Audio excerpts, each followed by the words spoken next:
ધાબળા વિતરણ માટે ટીમ ગજાનંદ તૈયાર। દર વર્ષની માફક આ વખતે પણ ગજાનંદ પરિવાર દ્વારા ધાબળા વિતરણ કરવામાં આવશે। આ શિયાળામાં ધાબળા તમને સારું પડે, થોડુંક ટાઈટ પડે ડુંગરમાં।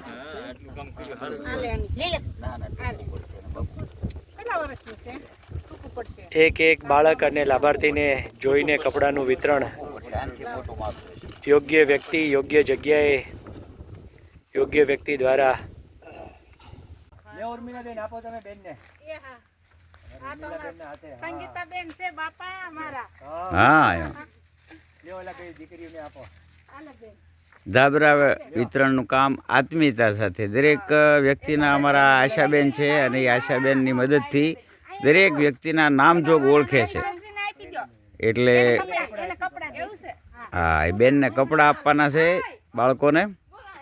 કામગીરી ચાલે છે આ નિસ્વાર્થ ભાવની સેવામાં। આજે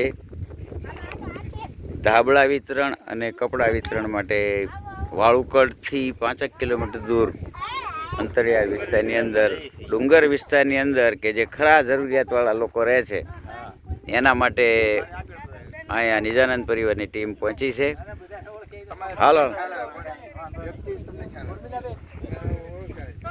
હાલો બેન,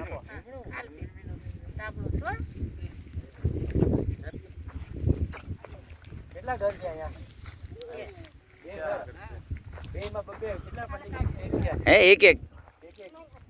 એક અલગ વ્યક્તિ દીઠ આમ તો આપી દઈએ, કારણ કે આ ખરે જરૂરિયાત જ છે। બસ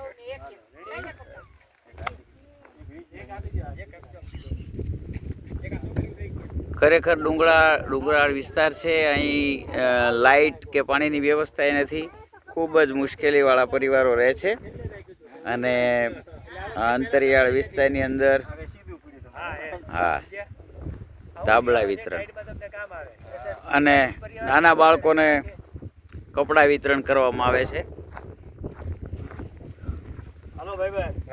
જય હો, સરસ, લઈ લો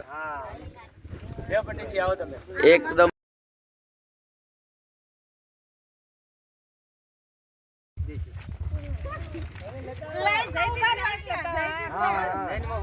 એ દીકરીઓ આ બાજુ એ જાવ, બટા આગળ એ જાવ, તો આમ બધું એ જાવ, આમ આમ ઉભી રહો, આપી દે ભઈલું ભઈલું એ ભઈલું એ ભઈલું એ ભઈલું।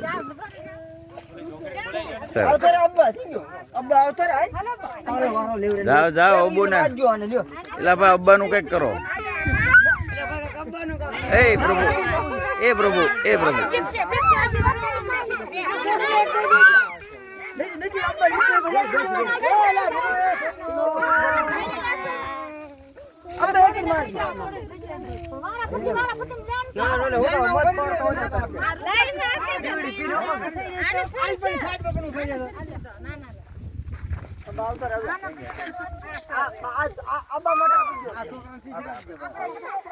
અંતરિયાળ વિસ્તારમાં વાહન પણ ખૂબ મુશ્કેલીમાં જઈ શકે। વાડી વિસ્તારમાં ત્યાં આપણા પરિવારના ડૉક્ટર ધવલભાઈ દવે દ્વારા પોતાની ગાડી આવા દુર્ગમ વિસ્તારમાં ચલાવી અને આ નિજાનંદ પરિવારની ટીમનું સમર્પણ અને આનેરા યોગદાન, નવા કપડાં માટે અશ્વિનભાઈ દાપડા સાહેબનો વિશેષ સહયોગ મળ્યો છે। ઇન્ડિયન ઓઇલ કોર્પોરેશન સિદ્ધપુરના સર્વિસ કરે છે। દાફડા સાહેબનો પણ ખૂબ ખૂબ અત્રે આભાર છે। ખૂબ આભાર છે કે અમારા માટે અમારે અહીંયા દાન કરવા આવે, દવા દેવા આવે, બધું અહીંયા દાન કરે છે। સાહેબનો ખૂબ આભાર છે।